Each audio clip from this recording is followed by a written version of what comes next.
बिस्मिल्लाहिर्रहमानिर्रहीम। अस्सलाम वालेकुम डियर स्टूडेंट्स। अमीर हुसैन गाजी एडवोकेट हाई कोर्ट और अलगाजी लॉ अकेडमी शाहदरा लाहौर। आज का जो हमारा लेक्चर है वो philosophy of law LLB part 1 में एक सब्जेक्ट है, उसका एक कॉन्सेप्ट, उसके अंदर एक सवाल है क्लासिफिकेशन ऑफ लॉ का, वो आज हमने आपको समझाना है। किसी भी लेक्चर को, खास तौर पर हमारी अकेडमी का लेक्चर अगर आप सुन रहे हैं तो उसको ऐसे नज़रअंदाज ना किया करें, अदरवाइज वो लेक्चर आपको कोई फ़ायदा नहीं देने वाला, क्योंकि हम बड़ी गहराई में और अच्छे तरीके से बात करते हैं। लिहाजा लेक्चर सुनने की सबसे पहली जो तमीज़ ये है कि आप अपने पास अपना राइटिंग मटीरियल रखें, रजिस्टर रखें, उसको नोट करें, फिर आपको बात ज़बरदस्त तरीके से समझ आएगी। तो आज का जो लेक्चर है वो क्लासिफिकेशन ऑफ लॉ के ऊपर है। इसको हमने 5 हिस्सों में तकसीम किया है। इसके लिखने की तमीज़, इसके लिखने का तरीका ये है कि पहले इंट्रोडक्शन लिखेंगे इसका, फिर डेफिनेशन करेंगे लॉ की, फिर क्लासिफिकेशन की, उसके बाद बताएंगे रीजंस बिहाइंड क्लासिफिकेशन कि लॉ को क्लासिफाइड क्यों किया गया है, और क्लासिफिकेशन ये जो न्यू सिलेबस है फिलॉसफी ऑफ लॉ का, उसके मुताबिक हम आपको चीजें बताएंगे। ये सारे लॉ वहां पे डिस्कस्ड हैं, और फिर कंक्लूजन लिखेंगे। ठीक है जी। तो सबसे पहले जब आप इंट्रोडक्शन लिखेंगे तो हम ये बार बार बता रहे हैं 120 से 150 अल्फाज का होना चाहिए। अगर आपकी हैंडराइटिंग फास्ट है, अगर हैंडराइटिंग फास्ट नहीं है तो फिर कम से कम 120 तक और 100 से 120 तक जरूर रखिएगा। इंट्रोडक्शन में क्या लिखना है, टॉपिक का हमने हवाला देना है। यहाँ पे लॉ के बारे में लिखेंगे, लॉ क्या है, क्लासिफिकेशन क्या होती है, रीजन क्या है, और क्लासिफाइड कितने में किया गया है, ये सारे कॉन्सेप्ट अपने इंट्रोडक्शन में फेंक दीजिएगा। और फिर डेफिनेशन में हम आएंगे। इंट्रोडक्शन के बाद कंक्लूजन आपकी अपनी ओपिनियन होती है उस टॉपिक के बारे में, ये भी 100 से 120 अल्फाज तक मुहित रखिएगा। अपनी स्पीड को जरूर देखिएगा, फिर जो है हमें फॉलो कीजिएगा। अगर स्पीड कम है तो अल्फाज कम कर लीजिएगा। इसके बाद हम देखेंगे डेफिनेशन ऑफ लॉ। पहले हम ये कॉन्सेप्ट देंगे। तो डेफिनेशन ऑफ लॉ के अंदर जो है, जो मोस्ट ऑथेंटिक मेरे नजदीक है वो ऑस्टन की लिख दिया करें और सॉलमन की लिख दिया करें। ऑस्टन कहता है law is the aggregate of rules, ये रूल का मजमुआ है, set by the authority political sovereign या पॉलिटिकल सुपीरियर, यानी इसको पॉलिटिकल सुपीरियर जो अथॉरिटी है, जैसे हमारे यहाँ पार्लियामेंट है, प्रेसिडेंट है, वो बनाती है। To men as political inferior, उन लोगों के लिए जो कि उस स्टेट की सब्जेक्ट हैं, उसके सिटीजन्स हैं, उनके लिए होता है। और सॉलमन कहता है law is the body of principles recognized and enforced by the state। तो ये मजमुआ है असूलों का, ज़ाब्तों का, जिसको रियासत बनाती है और रियासत ही जो है उसको इन्फोर्स करवाती है। आगे क्लासिफिकेशन का कॉन्सेप्ट क्या है, क्लासिफिकेशन ऑफ लॉ किसे कहते हैं, तो इस बारे में जो हमारे पास डेफिनेशन है वो हार्वर्ड लॉ रिव्यू 1924 का जो है वो हमारे पास रिव्यू है जी हार्वर्ड का। उसमें इसकी डेफिनेशन हमने देखी है। वो कहता है classification is the shaping and developing traditional systematic conceptions and categories. ठीक है जी। वो कहता है कि क्लासिफिकेशन जो है ना वो शेप देना होती है। शेप हमने किसको देनी है, ट्रेडिशनल सिस्टमैटिक कंसेप्ट जो है, ट्रेडिशनल यानी जो चलते हुए आ रहे हैं, सिस्टमैटिक कॉन्सेप्ट, जैसे इंटरनेशनल लॉ एक कॉन्सेप्ट है, सिविल लॉ एक कॉन्सेप्ट है, क्रिमिनल लॉ एक कॉन्सेप्ट है, नेचुरल लॉ एक कॉन्सेप्ट है। तो इसको हमने जो है वो शेप देनी होती है, यानी हर एक लॉ को हमने अलग-अलग कैटेगराइज करना है। एक ये है। तो ये शेपिंग क्यों देते हैं, आगे कहता है इन ऑर्डर, इसलिए शेपिंग देते हैं in order to organise the body of legal principles. हम इनको शेप इसलिए दे रहे हैं कि हमें पता चल सके कि भाई ये सिविल लॉ है और इसके प्रिंसिपल्स ये हैं, ये क्रिमिनल लॉ है इसके प्रिंसिपल्स ये हैं, ये इंटरनेशनल लॉ है इसके प्रिंसिपल्स ये हैं। तो हमने उनको सिस्टमैटिकली कैटेगराइज करना है और उनके प्रिंसिपल्स लिखने हैं। आगे फिर क्या कहता है, so that they may be stated, thought, administered and developed effectively for new situation. So नए हालात के लिए मौसर तरीके से बयान कर सके। यानी जो इनको हम चूंकि कैटेगराइज करते हैं, इनके प्रिंसिपल्स तय करते हैं, इसलिए तय करते हैं कि जो नए आने वाले चैलेंजेस हैं उनसे हम निपट सकें, उनको हम बयान कर सकें, उनको हम स्ट्रक्चर कर सकें, उनके बारे में हम सोच सकें। ठीक है, तो ये 3 कॉन्सेप्ट बता दी क्लासिफिकेशन के, जो कि हार्वर्ड लॉ रिव्यू में लिखे हुए हैं। आगे चलिए, reasons behind classification. What are the reasons behind classification? तो क्लासिफिकेशन हमने क्यों की, वजह तो ये है। तो एक सिंपल कॉन्सेप्ट समझ लें कि भाई जब आप किसी चीज को डिवाइड करते हैं ना, तो उसका मतलब ये होता है कि भाई ये है, ये साइज का है, ये बंदा ये है, इसकी पहचान ये है। जैसे लोगों को मुख्तलिफ नामों से पहचाना जाता है, जैसे मुख्तलिफ प्रोफेशंस हैं, ठीक है जी, जैसे मुख्तलिफ अदालतें हैं इस मुल्क के अंदर, तो उनको क्लासिफाई हम क्यों करते हैं? इसलिए करते हैं कि पहचान हो सके कि ये मैजिस्ट्रेट है, ये क्रिमिनल केस सुनेगा, ये सिविल जज है, ये सिविल केस सुनेगा, ये हाई कोर्ट है, ये सेशन कोर्ट है, ये सुप्रीम कोर्ट है, ये फेडरल शरीयत कोर्ट है, ठीक है जी, ओम्बड्समैन की अदालतें हैं। तो हर एक को उसका काम तकसीम करना होता है ना, हर एक को उसके काम देने होते हैं, बिजनेस उसको देना होता है। ये सबसे बड़ी जो है वो रीजन होती है उसके बिहाइंड, ताकि लोगों को अंडरस्टैंडिंग में मसाइल ना हो, क्लाइंट्स डिस्टर्ब ना हो, वकील डिस्टर्ब ना हो, जज को डिस्टर्ब ना हो, उसे पता हो कि वो क्या है, उसकी पावर्स क्या है और हमने इंसाफ कहां से लेना है। ठीक है, तो उसमें सबसे पहला जो रीजन एक वो लिखते हैं कि there are certain reasons behind classification of law. Number 1, to arrange legal institutions.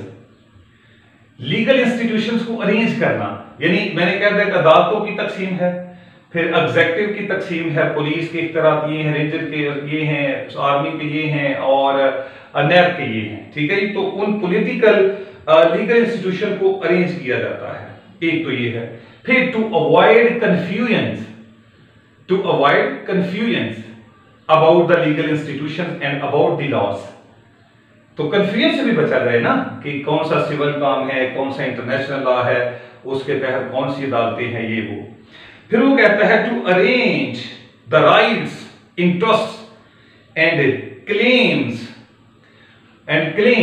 यानी हमने अगर कोई राइट लेना है, कोई क्लेम लेना है, तो वो हम देखें कि हम किस अदालत में जा सकते हैं, कैसे क्लेम कर सकते हैं, क्या हमारे पास पॉसिबल फोरम्स हैं। तो इसके अलावा to understand true understanding of the law, true understanding of the law, हमें पता चल जाए कि कंपैरेटिव लॉ क्या है, नेचुरल क्या है, कन्वेंशनल क्या है, इंटरनेशनल लॉ क्या है, सिविल क्या है, क्रिमिनल क्या है। इसलिए हम क्लासिफाइड इसको करते हैं। तो क्या है आगे, it also helps in arranging them in concise and systematic manner. तो इसलिए हम क्लासिफाइड करते हैं कि ये जो लॉज हैं हमारे पास, इनको हम कंसाइज फॉर्म दे सकें, इनको हम सिस्टमैटिकल फॉर्म दे सकें, हम सिस्टमैटिकली इनको जो है वो एडजस्ट कर सकें। तो ये 2-4 थी जो बता दी, और भी हमारे पास नोट्स में मौजूद हैं, वो आप हमसे हासिल कर सकते हैं। अब आते हैं क्लासिफिकेशन ऑफ लॉ इनके ऊपर। यहां पे एक बात याद रख लें, अगर सवाल ये पूछा गया है कि define law and what are the different classification of law, और 20 नंबर का है, तो फिर याद रखिएगा लिखना क्या है। इंट्रोडक्शन लिखिएगा 100 से 120, दोनों की डेफिनेशन एक एक लिख दीजिएगा, रीजन को 4-5 लिख दीजिएगा, फिर क्लासिफिकेशन पे आ जाएंगे। क्लासिफिकेशन में ये चूंकि सारी चीजें लिखनी है, लिहाजा इनका क्या लिखेंगे, जब सब के बारे में पूछ लिया गया है तो क्या लिखेंगे, जस्ट इनकी डेफिनेशन लिखिएगा, एक एक काफी है। इसके अलावा नंबर 2, इनके जो ज्यूरिस्ट्स हैं, जो इसको सपोर्ट करते हैं इस व्यू को, उनके नाम लिख लीजिएगा। तीसरी बात, इनकी कैरेक्टरिस्टिक्स, इनकी खूबियां लिख दीजिएगा 4 से 5, और हर एक की इस तरह लिखते लिखते आगे बढ़ जाइएगा। ज्यादा तफसील नहीं लिखनी, शॉर्ट टाइम होता है, सवाल को कंसाइज करना होता है, लेकिन अपने सवाल के अंदर आपने कोटेशंस और जो रेलेवेंट बातें हैं वो जरूर ऐड करनी है। इस तरह आपका पेपर दूसरों से मुख्तलिफ होगा, ये बात यहां पे अंडरस्टैंड करनी है। अगर अगर वो ये करता है कि सबको अलग-अलग पूछ लेता, कोई भी इसमें से 4 पूछ लेता है या 3 पूछ लेता है, तो फिर तफसील थोड़ी ज्यादा लिख देनी है इनकी। फिर क्या लिखेंगे, इन सब की आप डेफिनेशन लिखेंगे, इनके ज्यूरिस लिखेंगे, इनकी कैरेक्टरिस्टिक्स लिखेंगे, आगे चल के जो है वो आप इनकी एग्जांपल्स भी लिख दीजिएगा। ठीक है, ये इजाफा कर दीजिएगा इसके अंदर। इस तरह बेहतरीन अंदाज से इसको लिखेंगे। तो सबसे पहले क्लासिफिकेशन में है imperative law. So what is imperative law? सबसे पहले हम इसकी मैंने कहा है कि मुख्तलिफ चीजें देखेंगे। तो इसको कैसे हम, अब इन सारे लॉ को हम कैसे आगे बढ़ेंगे, इनको नंबर 1 हम डिफाइन करेंगे। इंपेरेटिव लॉ क्या होता है? तो इंपेरेटिव लॉ है जी, इसकी नंबर 1 डेफिनेशन जो जॉन ऑस्टन ने की है, वो कहता है imperative law is the command of the sovereign backed by sanction. कि जो लॉ है ये जो सबसे सुपीरियर अथॉरिटी होती है वो बनाती है, उसका ये हुक्म होता है, और वो उस हुक्म को, उस कमांड को मनवाने के लिए बैक्ड बाय सैंक्शन उसके पास फिजिकल फोर्स होती है। जॉन ऑस्टन क्या कहता है? जॉन ऑस्टन कहता है imperative law means the rules which determine a general course of action. General course of action, वहां के रहने वालों के जो बिहेवियर हैं, वहां के रहने वालों के जो रिलेशंस हैं, कंडक्ट्स हैं एक दूसरे के साथ, सोसाइटी को जो चलाने की प्रैक्टिस है, उन रूल्स को जो है वो लॉ कहा जाता है। इम्पोज्ड बाय, लेकिन ये बनाता कौन है? Superior power. ये वहां की पार्लियामेंट बनाएगी, वहां का प्रेसिडेंट बनाएगा, वहां की जो सुपीरियर अथॉरिटी है वो बनाएगी।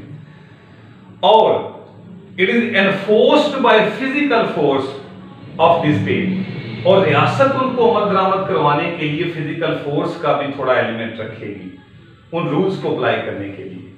ठीक हो गया जी? तो ये जॉन सॉलमन की डेफिनेशन थी। आगे चलते हैं कि इंपेरेटिव लॉ के चीफ ज्यूरिस्ट कौन से हैं, इनको सपोर्ट कौन करता है? तो इंपेरेटिव लॉ का जो इसका जो फादर है वो जॉन ऑस्टन है, जॉन ऑस्टन। इसके अलावा HLA हार्ट, इसके अलावा हांस केल्सन और जॉन सॉलमन इसको सपोर्ट करते हैं। आगे फिर तीसरी बात जो यहां पे आपने पढ़ी है, ये मैं जरा आपको लिख दूं जी, क्या क्या चीजें आपने देखनी है। एक तो हमें देखनी है डेफिनेशन, वो कर दी है। फिर हम देखते हैं इसके जो चीफ ज्यूरिस्ट्स हैं वो कौन से हैं।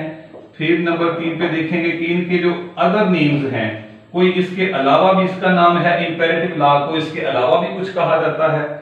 फिर हम इसकी कैरेक्टरिस्टिक्स देखते हैं, कैरेक्टरिस्टिक्स, ठीक है जी, इसकी खूबियां क्या होंगी।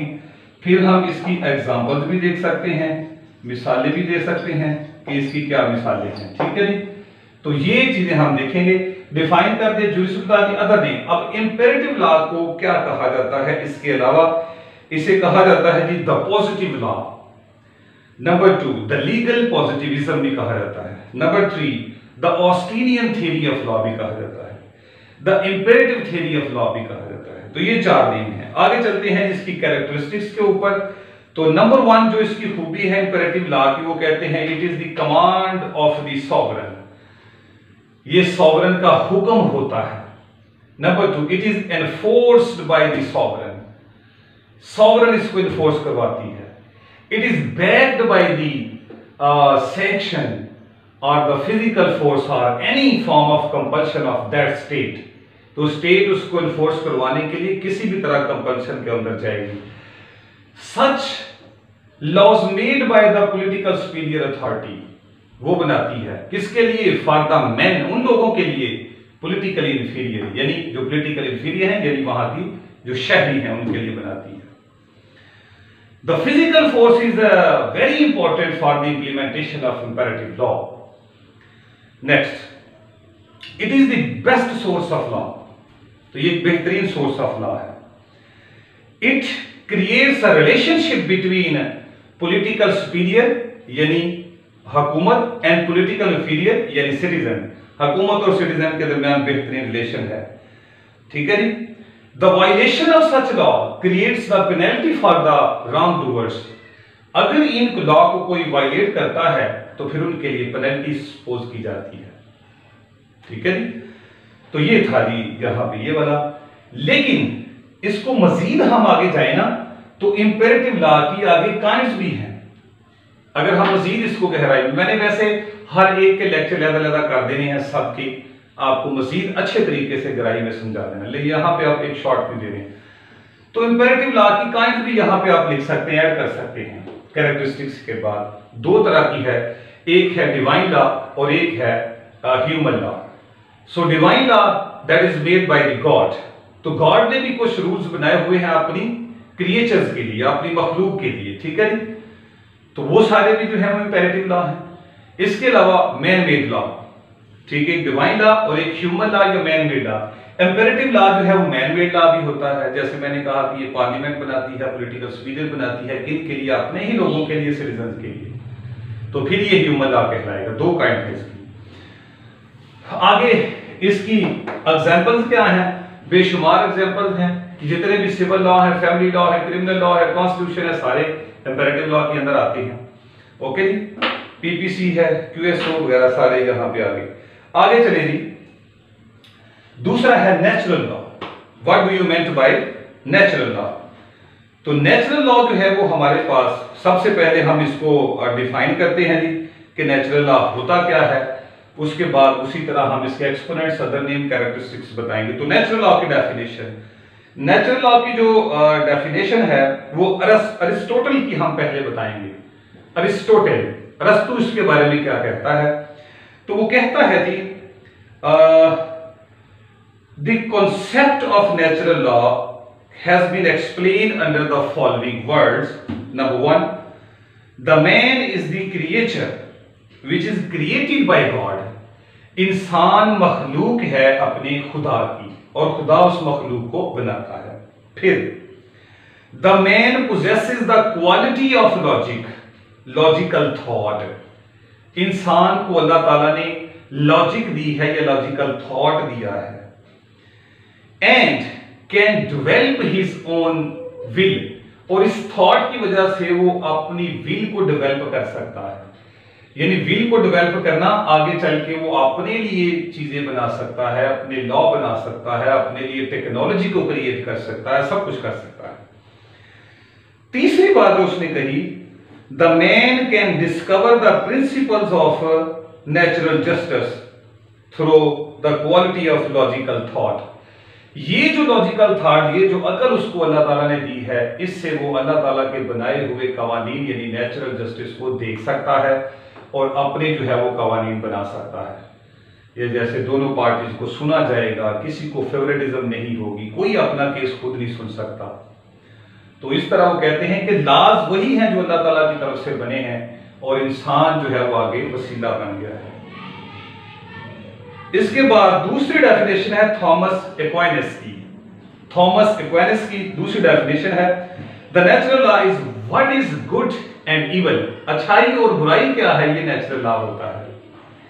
And derived from rational nature of human being, और ये जो गुड है और जो विल है, ये हम इंसान की जो अल्लाह ताला ने जो उसको अकल दी है, वहां से हम इसको अंडरस्टैंड करते हैं। तो एक्वाइनस कहता है कि ये गुड और इवल की अंडरस्टैंडिंग है। आगे चलते हैं, इसके जूरिस्ट कौन से हैं? मेन जूरिस्ट तो है इसका, एक तो है हमारे पास अरिस्टोटल और Thomas Aquinas, Thomas Hobbes, John Locke, John M Finnis, Lon Fuller, Lon Fuller और रुडोल्फ स्टेमलर और प्रोफेसर कोहलर। ये सारे जो है वो इसके क्या है, चीफ एक्सपोनेंट्स हैं। आगे चलिए, इसके अदर नेम नेचुरल लॉ के क्या हैं? उसमें है जी द मॉरल लॉ भी इसको कहते हैं, द लॉ ऑफ रीजन भी कहते हैं, द डिवाइन लॉ भी इसको कहते हैं, द अनरिटन लॉ भी कहते हैं, द इटर्नल लॉ भी कहते हैं, द यूनिवर्सल लॉ भी कहते हैं, द कॉमन लॉ भी कहते हैं, द लॉ ऑफ गॉड भी इसको कहते हैं। ठीक है जी।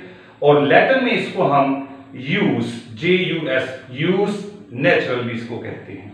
आगे चले कैरेक्टरिस्टिक्स के ऊपर। तो नंबर 1 वो कहता है it is the law of right and good, right and wrong, इसे हम नेचुरल लॉ कहते हैं। It is created by the law for the creature. Number 2, number 3, it is originated and promulgated by God, Allah ही इसको originate करता है, वही इसको प्रोमलगेट करता है। Knowable by all human being, ये सब इंसानों को पता होता है। आगे, it is the sense of wrong and good. Okay, आगे, it is philosophical and ethical law that states the human have inherent values. ये वो लॉ है जो बताता है कि इंसान के पास अल्लाह ताला ने इनहेरेंट वैल्यूज दी हुई है, उसको लॉजिक दी, उसको अंडरस्टैंडिंग दी हुई है। आगे चलें तो इसका है, it is wise and unwritten law, ये वाइज है और अनरिटन लॉ है। आगे, it is demand equality for all man, सबके लिए एक जैसा है। It is universal in nature, हर जगह पे हर वक्त में ये एप्लीकेबल है। तो ये कुछ बता दी है, आगे भी बहुत ज्यादा है। आगे चलें, फिर इसके बाद हम आते हैं जी कि इसकी एग्जांपल क्या होती है नेचुरल लॉ की। तो नेचुरल लॉ जो होता है जी, वो किसी भी मजहब के अंदर जो उसकी जो सेक्रेड बुक्स हैं, जो होली कॉन्सेप्ट्स हैं, वो सारे नेचुरल लॉ की तरफ जाते हैं। अपने अंदाज से सारे लोग जो है उसको पढ़ते हैं। हमने जो है वो जितने भी नेचुरल लॉ हैं उसको अपने लॉ का हिस्सा बनाया, चाहे वो कुरान में है चाहे वो सुन्नत के अंदर है, उसको हमने अपने लॉ का हिस्सा बनाया और उन्हीं लॉ को हम आगे लेके चल रहे हैं। ओके जी, बेशुमार हैं हमारे जितने भी मजहबी लॉ है। आगे चलें जी, conventional law. So what do you meant by the conventional law? तो कन्वेंशनल लॉ जो है वो हम किसे कहते हैं? तो सबसे पहले हम जो कन्वेंशनल लॉ की डेफिनेशन देखेंगे, एक्सपोनेंट्स, अदर नेम और कैरेक्टरिस्टिक्स पे आ जाएंगे, एग्जांपल पे आ जाएंगे। तो कन्वेंशनल लॉ की definition, it is the body of rules agreed upon and followed by the concerned parties to regulate their mutual conduct. ये जॉन सॉलमन की डेफिनेशन है। सॉलमन कहता है कि ये एग्रीड रूल्स होते हैं, बिटवीन द कंसर्न्ड पार्टीज होते हैं। क्यों होते हैं? To regulate their conducts. तो लोग जो आपस में एग्रीमेंट्स करते हैं, जो मुआहदात लिखते हैं अपने मामलात को चलाने के लिए, रियासतें जो ट्रीटीज लिखती हैं अपने मामलात को चलाने के लिए, उसको जो है हम कन्वेंशनल लॉ कहते हैं। ठीक हो गया जी। इसके जो चीफ एक्सपोनेंट्स हैं उसमें सर जॉन सॉलमन है, उसने ये लॉ मुतारफ कराया है अपनी क्लासिफिकेशन ऑफ लॉ के अंदर कन्वेंशनल को। ठीक है, अदर नेम इसके क्या है? इसको द स्पेशल लॉ इसको कहते हैं, द लॉ ऑफ एग्रीमेंट भी कहते हैं, द ट्रीटीज भी कहते हैं, द लॉ ऑफ पार्टीज भी कहते हैं। इसका मतलब ये हुआ कि ये वो लॉज हैं हमारे यहाँ जो कि दो पार्टीज के दरमियान तय होता है कि हमने जनाब ये काम करना है, ये नहीं करना है, ये कन्वेंशनल होता है। इसकी मिसाल समझें, जैसे आईसीसी इंटरनेशनल क्रिकेट काउंसिल है हमारी, तो वहां पे क्रिकेट के रूल्स लिखे हुए हैं, तो वो क्रिकेट के रूल्स जो हैं वो कन्वेंशनल लॉ है। इस तरह फीफा है जो वर्ल्ड का जो फुटबॉल की सबसे बड़ी अथॉरिटी है दुनिया में, तो उसने अपने रूल बनाया, वो फुटबॉल से रिलेटेड कन्वेंशनल लॉ उसको कहते हैं। इसके अलावा जी the rules of club and society, club और सोसाइटी के जो रूल होते हैं उनको भी कन्वेंशनल कहते हैं। इसके अलावा इंटरनेशनल लॉ लिखा हुआ है, कॉन्ट्रैक्ट एक्ट होता है 1872, उसमें रूल्स लिखे हुए हैं किस तरह हम आगे के एग्रीमेंट में बढ़ सकते हैं। इसके अलावा पार्टनरशिप एक्ट, पार्टनरशिप लॉ वहां पे लिखे हुए हैं, वहां कंपनी का मेमोरेंडम होता है, ये सारी चीजें कन्वेंशनल लॉ के अंदर फॉल करती हैं। ओके जी, अदर नेम भी होगी, कैरेक्टरिस्टिक्स पे आ जाएं। तो सबसे पहली है, it is a system of rules agreed upon by persons for the regulation of their conduct towards each other। तो लोग इसको एग्रीड करते हैं लिख के और इसको अपना आगे चल के फ्यूचर बनाते हैं कि हम कैसे कंडक्ट करेंगे। It is personal in nature, ये लॉ बिटवीन स्पेसिफिक पर्सन्स होता है, बिटवीन स्पेसिफिक पार्टीज होता है, इसको लॉ इन पर्सोनम कहा जाता है। ठीक है जी। It creates the contractual duties and contractual rights between the parties. Okay, आगे चलें। It is a form of special law, तो ये सिर्फ एग्रीमेंट्स के बारे में लॉ है, स्पेशल लॉज होते हैं ये। These rules recognised and enforced by the laws, जिस मुल्क में वो पाए जाते हैं उस मुल्क की रियासत उनको मानती है। जैसे हमारे यहाँ कॉन्ट्रैक्ट एक्ट 1872 है, पार्टनरशिप एक्ट 1932 है। ठीक है जी।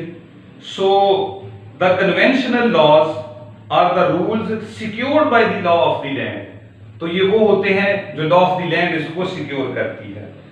तो आगे चल के है जी, ठीक है, मिसालें मैंने आपकी पहले इसको समझा दी हैं, तो ये है सारे। आगे चले international law. So what do you mean by international law? International law की जो है वो हम डेफिनेशन करेंगे इंटरनेशनल लॉ की, आगे इसको जो है वो इसकी काइंड देखेंगे, और फिर जो है वो आगे इसकी जो है वो ज्यूरिस्ट इसके देखेंगे कि इंटरनेशनल लॉ के ज्यूरिस्ट कौन कौन से हैं। ठीक है जी, सो डेफिनेशन की तरफ चलते हैं। तो डेफिनेशन है जी हमारे पास ओपनहाइम की है। ओपनहाइम इंटरनेशनल लॉ का बहुत बड़ा सपोर्टर है, ओपनहाइम की डेफिनेशन है। और हुगो ग्रोटियस ये इसकी डेफिनेशन है हमारे पास। तो ओपनहाइम की चलते हैं, क्या कहता है? International law is the body of customary and conventional rules.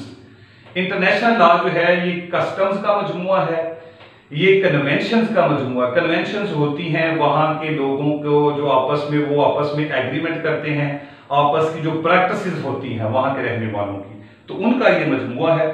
Which are consider binding on citizens of that state. तो वो जो वहां के रहने वाले सिटीजंस हैं उनके ऊपर ये बाइंडिंग होता है। ठीक है जी, सिटीजन जी। और उसके अलावा it is binding upon civilised states. क्योंकि ये इंटरनेशनल लॉ है तो ये कस्टम का मजमुआ है, और जो स्टेट्स हैं, जो ममालिक हैं दुनिया के 200 से 200 के करीब, तो वो उसको जो है वो रेकग्नाइज करते हैं और वो समझते हैं कि ये हमारे ऊपर क्या है, बाइंडिंग है in their relation with each other. तो इस तरह ये वो लॉ है जो उनके रिलेशन को कायम रखता है। तो बॉडी ऑफ रूल्स है कस्टमरी रूल्स की, बाइंडिंग अपॉन द स्टेट्स है to run their relations, Oppenheim की। आगे हुगो ग्रोटियस वो क्या कहता है? In international society the states are bound not only by rule of prudence but also by imperatives of morality and law।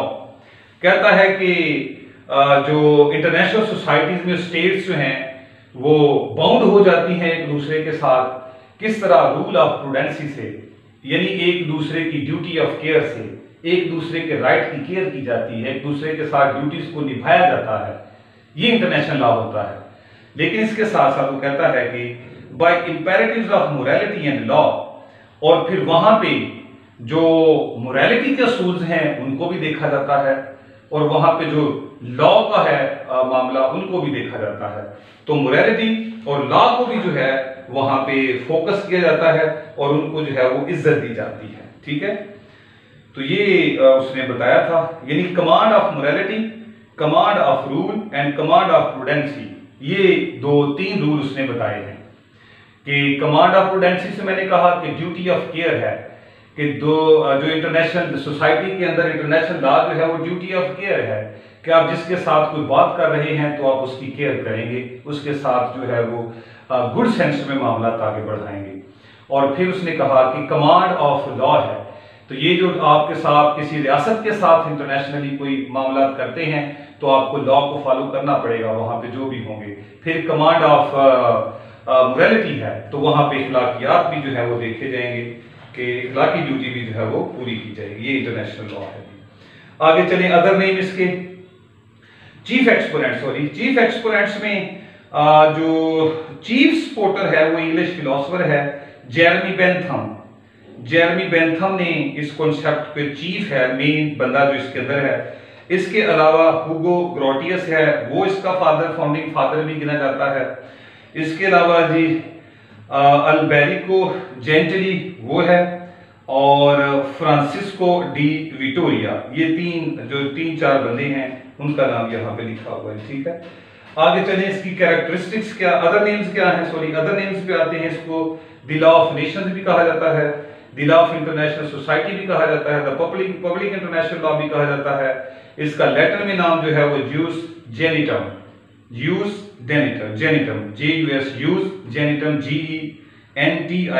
जेनिटम, ठीक है, ये भी कहा जाता है। आगे है जी, फिर इसकी आदि प्रिंसिपल्स या इसकी कैरेक्टरिस्टिक्स में आदि तो it promotes the human rights, ये ह्यूमन राइट्स को प्रमोट करता है। It enforces some limitations on the binding states and it strictly prohibit it is the strictly prohibition on the acquisition of territory by force। तो ये जो strict prohibition है on the acquisition of territory by force, कि किसी भी territory को आप by force हासिल नहीं कर सकते। Peaceful settlement of international dispute को करता है। Non intervention in internal affair of state, कोई भी किसी रियासत के अफेयर में मुदाखलत नहीं करेगा। आगे जी, to implement international treaties and obligation between the state, तो रियासतों के दरमियान जो मुख्तलिफ ट्रीटी हैं उनको एनफोर्स करता है। It provide a concept of fair trial, तो ये फेयर ट्रायल का कॉन्सेप्ट भी देता है। ठीक है जी। आगे इसकी दो जो है वो इसकी इंटरनेशनल लॉ की काइंड है, एक प्राइवेट इंटरनेशनल लॉ है और एक जो है पब्लिक इंटरनेशनल लॉ है, और तीसरी भी हमारे पास है वो सुपरा इंटरनेशनल लॉ है। तो सबसे पहले public international law. Public international law, the laws और द रूल्स और the agreements between the two states, दो रियासतों के दरमियान जो लॉ प्रिवेल करता है, जो दो रियासतों के दरमियान जो एग्रीमेंट है, ठीक है जी, वो लॉ जो दो रियासतों को पाबंद कर देता है इंटरनेशनली, ये पब्लिक इंटरनेशनल लॉ है। आगे है जी private international law. It is the law which is concerned about the citizen of one state with the citizen of another state, एक स्टेट के सिटीजन को दूसरी स्टेट के सिटीजन के साथ जो रिलेशनशिप को रेगुलेट करता है, ये प्राइवेट इंटरनेशनल लॉ होता है। इसकी बहुत सारी तफसील हम उसको उस वक्त बताएंगे जब इसको अलहदा से एक्सप्लेन करेंगे। ठीक है। आगे एक है सुपरा नेशनल लॉ, ये भी उसकी काइंड बताया गया इंटरनेशनल लॉ की। तो सुपरा इंटरनेशनल लॉ क्या है? It refers a situation in which a state surrenders to a court of their own choice. Supranational law ये इंटरनेशनल लॉ की काइंड है जिसमें हम एक इंटरनेशनल फोरम मुकर्रर कर लेते हैं कि यहां पे ही अगर कोई हमारा रियासतों के दरमियान कोई डिस्प्यूट होता है तो इस कोर्ट से हम अपना मसला हल करवाएंगे। एक मिसाल है इसकी, जैसे यूरोपियन यूनियन है, तो यूरोपियन यूनियन में जितने भी ममालिक आते हैं उनका कोई डिस्प्यूट होता है तो वो यूरोपियन कोर्ट ऑफ जस्टिस में जाते हैं, तो यूरोपियन कोर्ट ऑफ जस्टिस जो है वो उनके मसाइल का हल करता है। ठीक है, तो ये सुपरा नेशनल लॉ है। आगे है जी इंटरनेशनल लॉ, ये यहाँ पे कंप्लीट है। आगे चलते हैं, इसके अलावा हमारे पास है जी national law. So what do you meant by the national law? तो नेशनल लॉ क्या है? The law of the nation, the law of the state. उस रियासत का जो लॉ है, उस स्टेट का जो लॉ है, उसको हम नेशनल लॉ कहते हैं। तो इसकी डेफिनेशन जो है वो क्या है? It consist of body of rules and principles promulgated, recognized, enforced by the state within its territorial jurisdiction। अपनी टेरिटरी के अंदर रियासत जो भी लॉ बनाती है, जो इंप्लीमेंट करती है, ये नेशनल लॉ होता है। इसके अदर नेम क्या है?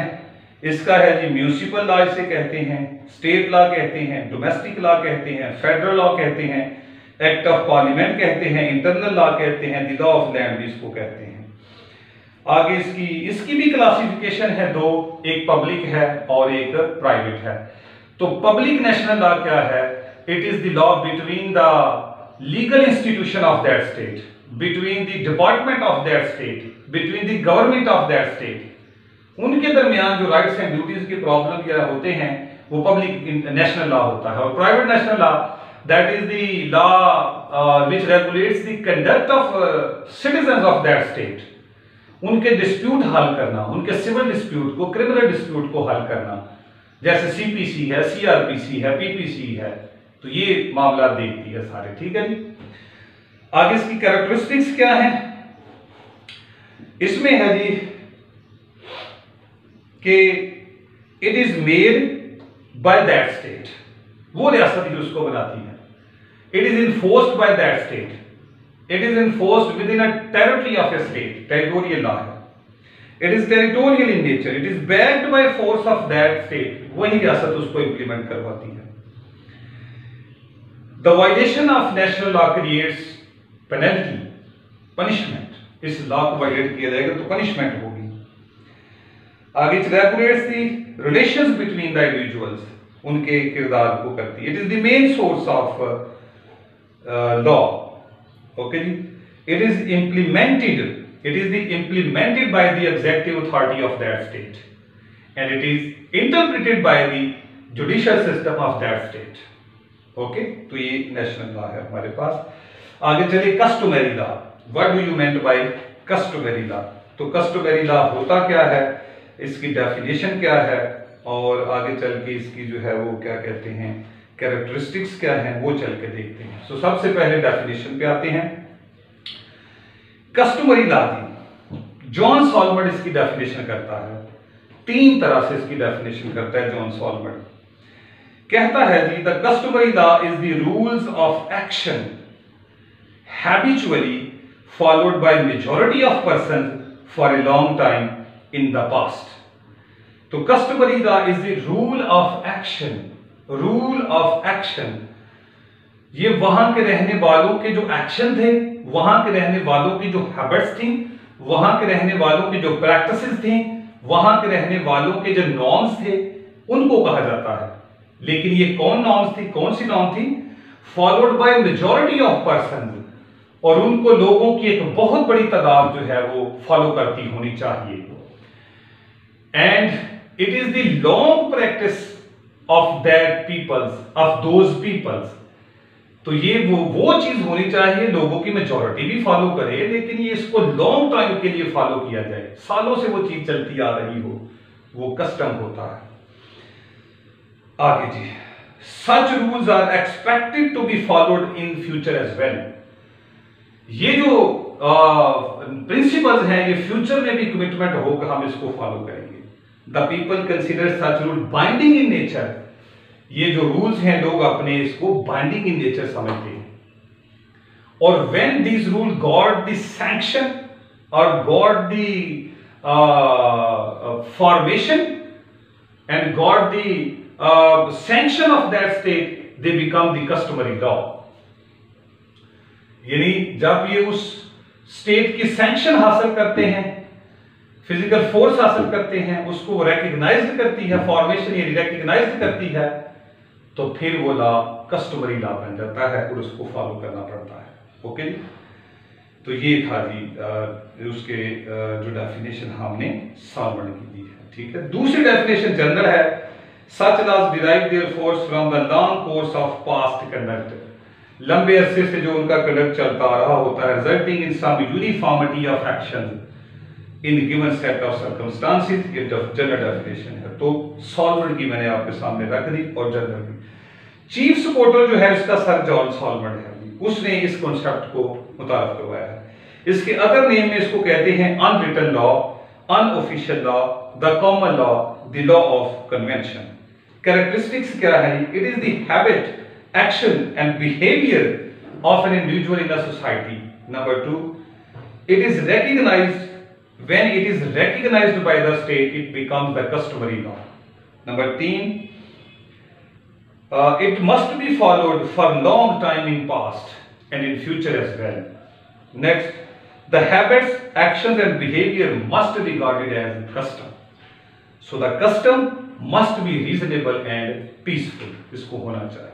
ठीक है, the customary law should not be against the statutory law of the state, के खिलाफ नहीं होना चाहिए। It is a general practice accepted as law। ये आर्टिकल 38(1)(b) है इंटरनेशनल कोर्ट ऑफ जस्टिस का। वो कहता है जो कस्टमरी लॉ है, it is a general practice accepted as law. ये भी डेफिनेशन में रख सकते हैं। एग्जाम्पल में क्या है? There are 40 conventions in the US constitution. तो यूएस कॉन्स्टिट्यूशन में 40 कन्वेंशंस हैं जिनको उन्होंने अपना लॉ बनाया हुआ है, वो कस्टमरी लॉ कहलाता है वहां पे। तो उनमें क्या है, एक उसमें मिसाल देते हैं, the queen appoints prime minister to that person who is mostly likely to be able to command the confidence of parliament. तो प्राइम मिनिस्टर क्वीन या किंग उसको बनाएगा जिसको पार्लियामेंट की अक्सरियत कहेगी कि इसको बना दिया जाए। ये कन्वेंशन है, ये एक मिसाल है यूएस कॉन्स्टिट्यूशन में। Ministers are bound by collective responsibility to support government policy. ठीक है जी, मिनिस्टर कलेक्टिव रिस्पांसिबिलिटी में भी जिम्मेदार हैं और पर्सनल में भी जिम्मेदार हैं, और वो गवर्नमेंट की पॉलिसीज को जो है वो अगर वो उसको एनफोर्स करते, उसको वो जो है वो एक्सेप्ट करते हैं गवर्नमेंट की पॉलिसीज को, तो ये उनकी कलेक्टिव रिस्पॉन्सिबिलिटी में आ जाएगा। तो ये भी वहां की एक कन्वेंशन है। ओके, आगे चलते हैं जी, the physical law. Physical law की जो डेफिनेशन है सर जॉन सॉलमन की है। Physical laws are the expressions of uniformities of nature and general principles expressing the regularity and harmony observable in the activities and operations of universe। ठीक है, तो physical law होते क्या है basically, ये इसके बारे में उसने बताया है। तो वो कह रहा है कि physical laws are the expressions of uniformities of nature, expressions of uniformities of nature.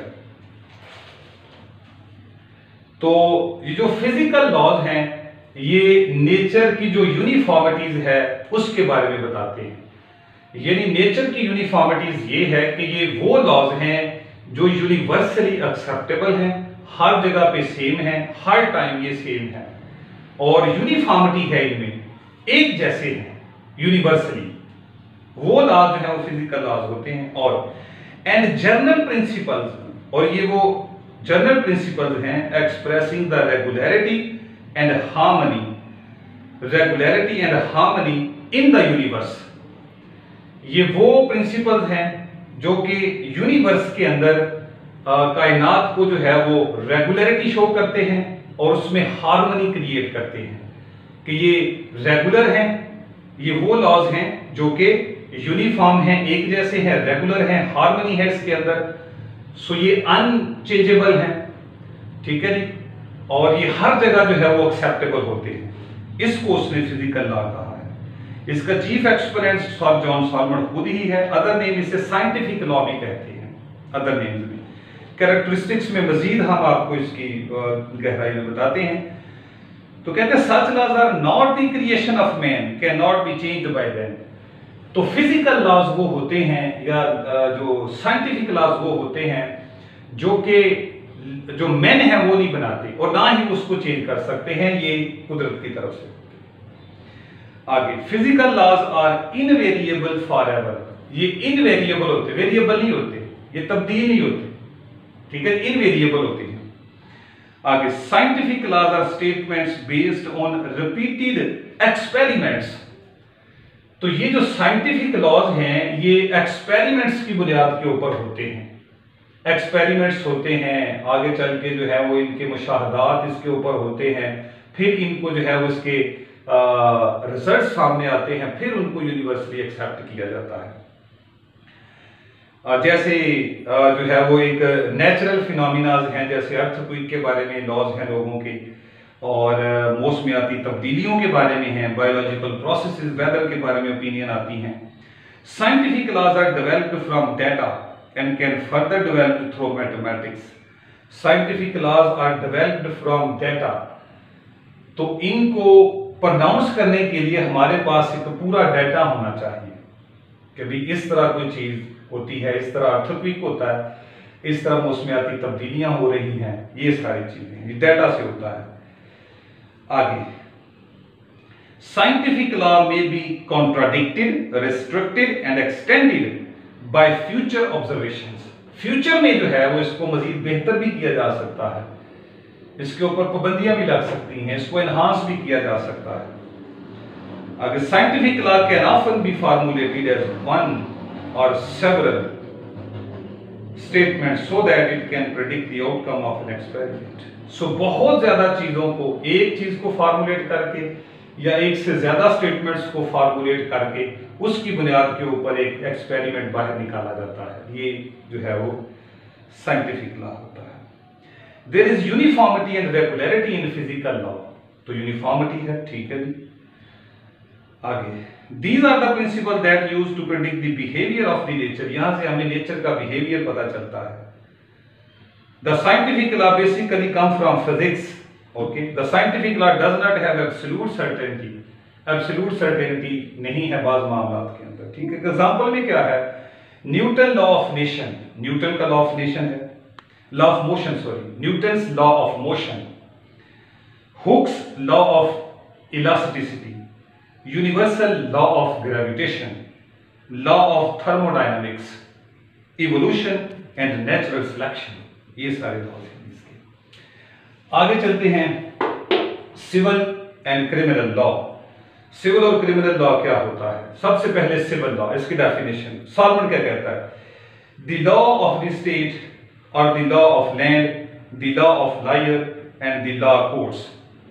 ठीक है जी, वहां के रहने वालों का द लॉ ऑफ स्टेट ये सिविल लॉ है, the law of the land, land का law, the law of the lawyers and the law of the जजेस and the law of the courts, इसको सिविल को जो है वो सिविल लॉ कहता है। ठीक है जी। और जनरल डेफिनेशन क्या है इसकी? A comprehensive system of rules and principles usually arranged in codes, ये कोड्स में होता है, जैसे सिविल प्रोसीजर कोड है, फैमिली कोड है, ये वो, and easily accessible to citizens and jurist, तो लोगों की इजी एक्सेसिबल में है, ज्यूरिस्ट की इजी एक्सेसिबल में है। ठीक है जी। तो जुडिशियल डेफिनेशन इसकी क्या है? जुडिशियल प्रोसीडिंग के हवाले से कहते हैं जी, it is a law which deals with the civil proceedings and determine the civil rights of the individuals. तो ये जुडिशियल पॉइंट ऑफ व्यू से इसकी डेफिनेशन है ब्लैकस्टॉर डिक्शनरी के मुताबिक। एग्जांपल में क्या है? द सिविल प्रोसीजर कोड है 1908 का, कॉन्ट्रैक्ट एक्ट 1872, फैमिली लॉज हैं, कॉर्पोरेट लॉज हैं, law of inheritance, succession, contract, banking वगैरह वगैरह। आगे है जी क्रिमिनल लॉ। तो सबसे पहले है जी criminal law. It is the general definition जो है इसकी ब्लैकस्टॉर डिक्शनरी से, it is the branch of national law which treats of crimes and their punishments, जो क्राइम्स को, क्रिमिनल्स को क्राइम्स को ट्रीट करती है और उनकी पनिशमेंट देती है। तो आगे जो जनरल डेफिनेशन है on the judicial proceeding, judicial proceeding के हवाले से वो है it is the law which deals with the criminal proceedings and provide the procedure and punishments for the offenders. तो ये क्रिमिनल प्रोसीजर है और जो ऑफेंडर्स हैं उनकी सजाओं का तयन करता है। एग्जाम्पल में है the code of criminal procedure 1898, Pakistan penal code 1860, anti terrorism act 1997, the control of narcotic substances act 1997। तो उनके दरमियान डिफरेंस भी है जी। यहाँ पर आप एक छोटी सी एक और बात बताते दें, लेक्चर हमारा कंप्लीट है। कभी कभी ये भी आ जाता है what is the difference between national and international law, इसमें क्या फर्क है? What is the difference between conventional and customary law, what is the difference between physical and natural law, what is the difference between civil and criminal law. तो ये difference भी आते हैं, तो डिफरेंस भी हम अलग-अलग जो है वो आपके लिए इलैबोरेट करेंगे। ये आज का लेक्चर नोट कर ले, बहुत इंपॉर्टेंट लेक्चर है ये। आपको उस वक्त ज्यादा हम जो है वो अंडरस्टैंडिंग होगी जब हमारे आप अच्छे नोट्स हासिल करेंगे। एक्सीलेंट स्टूडेंट के लिए अलहदा है, एवरेज स्टूडेंट्स के लिए अलहदा है। हमारा व्हाट्सएप नंबर नोट कर लें 0300426069, इससे आप हमारे नोट्स ले सकते हैं। Thank you so much. अस्सलाम वालेकुम व रहमतुल्लाहि व बरकातहू।